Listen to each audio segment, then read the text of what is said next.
Bonjour à tous. Bonjour aux autres. Cette semaine, on vous parlera pas de notre vie car clairement elle est aussi passionnante qu'un film de Noël. Par contre, nous sommes quasiment tous d'accord pour dire que la gestion par le gouvernement français est carrément catastrophique, si ce n'est même meurtrière. Il y a beaucoup de personnes qui disent qu'on ferait mieux de rentrer en France car les infrastructures sanitaires sont mieux. Alors vraiment, en tant que voyageurs, sommes-nous en danger dans les autres pays? Comment est-ce que nous vivons ces différentes mesures qui sont prises dans tous ces pays-là, en tant que voyageurs toujours? Certains ont accepté de témoigner de leur situation. Cette semaine, on vous emmène donc en Inde, en Iran et au Pérou. Allez, Magnéto Marcel. Ça fait trop pitié.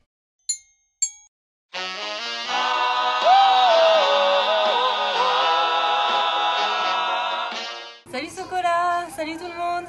Nous c'est Edouard et Claire de partir en combi avec notre combi en panne. Et nous, c'est Catel et Andrés. On est partis à vélo de Bretagne il y a 1 an. On est coincé en Inde depuis 15 jours. On s'est rencontrés ici il y a 15 jours. On a essayé de passer la frontière. Alors il y avait quelque chose d'un peu ambigu. La frontière indienne était fermée et ils nous laissaient quand même sortir, mais les Birmans ne nous laissaient pas rentrer. Alors que la frontière était ouverte. On n'a pas très bien compris pourquoi, mais il y avait des histoires un peu locales. Problème de communication à la frontière, enfin c'était pas clair. Depuis, la frontière birmane a fermé aussi, donc là, tout est coincé de chez coincé. Nous, on voulait revenir en arrière parce qu'on est tout à l'est de l'Inde, mais au fait, on peut pas parce qu'il y a eu des émeutes, il y a eu des commandos qui sont rentrés dans la ville, ont foutu un peu le feu à certaines maisons. C'était un peu étonnant comme ambiance. Et du coup, on était, nous, à ce moment-là, réfugiés chez des militaires, un grand terrain militaire. On a fait notre squat là-bas. Et jusqu'à il y a 5 ou 6 jours, où à minuit, il y a eu 5 voitures de police qui sont arrivées avec les pleins phares sur nous,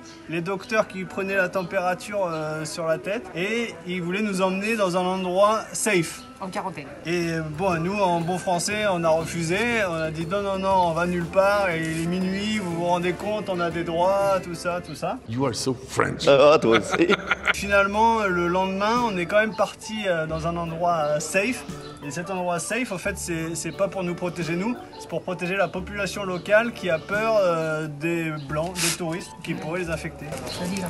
Du coup, on se retrouve de quarantaine en quarantaine, on en a fait plusieurs et là on en a trouvé une qui est pas si mal. On a de l'espace, on a une vue. Par contre, on a un peu des soucis pour s'approvisionner en bouffe. Et tous les commerces sont fermés, donc c'est vrai que même pour les locaux, c'est difficile d'avoir tout ce qui est fruits et légumes. Donc nous, on n'en voit pas trop le jour non plus. Donc on fait un peu ce qu'on peut avec du lait, des œufs, de la farine et du riz. Et voilà, on se débrouille quoi. Très bonne cuisinière. On a une cuisinière qui arrive à nous faire 1000 plats avec 4 ingrédients. Et ça, c'est. Faut être inventif, de la créativité. Ça, il faut y aller. Et du coup, on essaye de s'occuper. On joue au badminton, on joue aux cartes et des petites sculptures en bois. Qu'est-ce que je m'amuse. Et depuis hier, a priori, ça serait comme ça en Inde. Il y a le confinement global pendant 21 jours, si on a bien compris. Donc on ne sait pas combien de temps ça va durer cette situation. Donc encore moins de possibilités de revenir en arrière. L'aéroport est à 5 heures d'ici et il est fermé. Donc on ne peut pas aller à Delhi. Et Delhi, c'est à 52 heures de route d'ici. Il faut traverser 5 ou 6 États. Donc c'est pas possible avec le couvre-feu qui a été instauré. Donc on est là pour 3 semaines ou peut-être plus, on ne sait pas encore. Heureusement on se soutient et puis il y a une belle ambiance quand même. Donc, Il y a des poules. Moi j'en ai marre de toujours donner des coups de pied aux poules. Bon courage en tout cas à tout le monde, ceux qui sont bloqués. Salut. Ciao. Bon courage.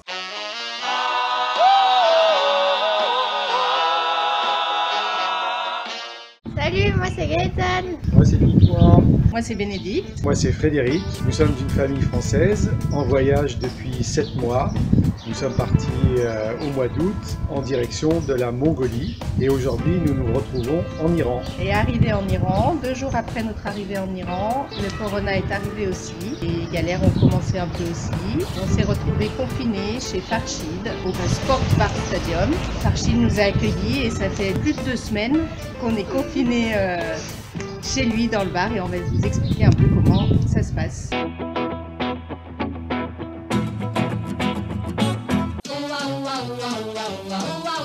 Alors ici on s'occupe comme on peut, moi je dessine, on parle beaucoup anglais et en plus j'ai fêté mon anniversaire ici en quarantaine, c'est un peu particulier. Et Farshid est tellement sympa qu'il nous donne des cookies, c'est trop bon. Ici, c'est bien parce que on peut se doucher tous les jours, on parle anglais beaucoup et il y a la wifi, mais il y a les cours du CNED aussi. Parce que nous, l'école, ça s'arrête pas. C'est aussi un peu de ça. Donc ici, nous sommes dans la cuisine du bar. Donc c'est ici que nous préparons à la fois les petits déjeuners et les repas pour tout le monde. On a été jusqu'à 15 personnes à manger au bar Stadium. Farshid nous aide beaucoup, il va faire les courses et tout le monde cuisine, chacun son tour. Tout ça dans une super ambiance. Grâce à Farshid, il nous accueille vraiment très bien. Et moi, je m'occupe en lisant, merci à la liseuse qui nous permet d'avoir un nombre infini de livres, et en donnant des nouvelles un peu sur Facebook, même si Internet en Iran ici, c'est un peu compliqué. Là, on se trouve dans une partie du bar où on a vécu vraiment 24 heures sur 24 pendant une bonne semaine, quand nous étions 15. Maintenant, on est retourné dormir dans notre chambre. Au début, on était plein de voyageurs, donc c'est vrai que ça nous a permis de rencontrer plein de monde fantastique cette quarantaine. On a aussi vécu le nouvel an persan ici, c'était chouette de voir ça, même si c'était un peu particulier pour les Iraniens. Voilà, vous avez vu à peu près à quoi ressemblait notre confinement et Merci Farshid. Merci Farshid.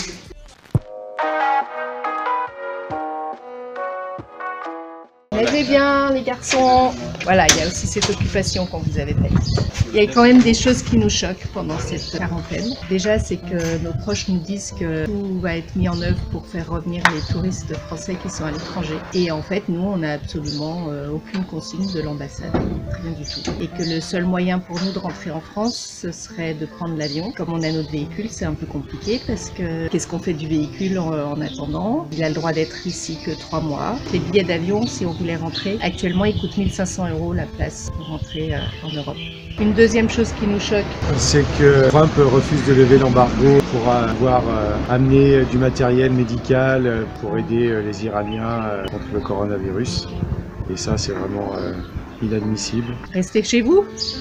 Restez confinés, prenez soin de vous.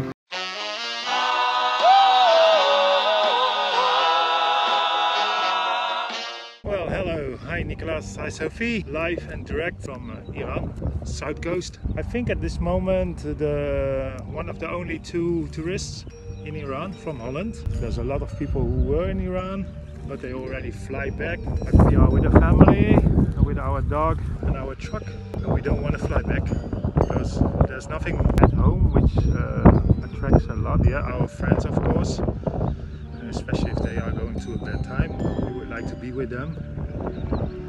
But for the rest, we don't have work and our house is rented, so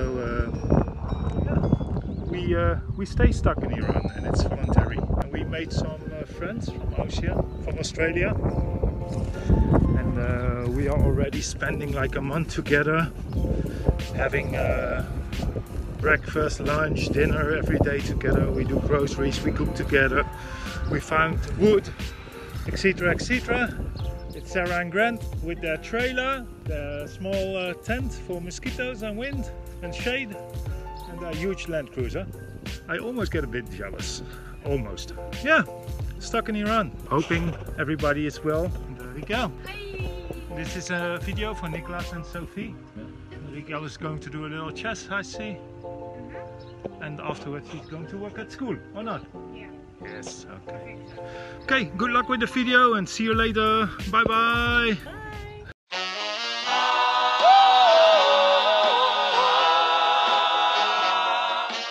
Salut tout le monde!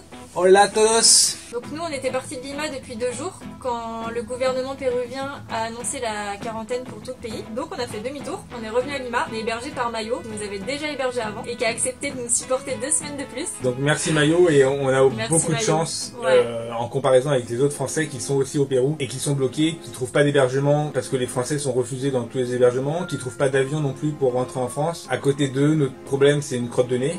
Enfin à côté du monde entier, notre problème c'est une crotte de nez parce que ça reste un voyage même si on le prépare depuis des années. On s'occupe comme on peut, on lit, on écrit. On appelle la famille, les amis, tout ce qu'on n'a pas le temps de faire d'habitude. Et on fait des abdos, on a fait une fois des abdos.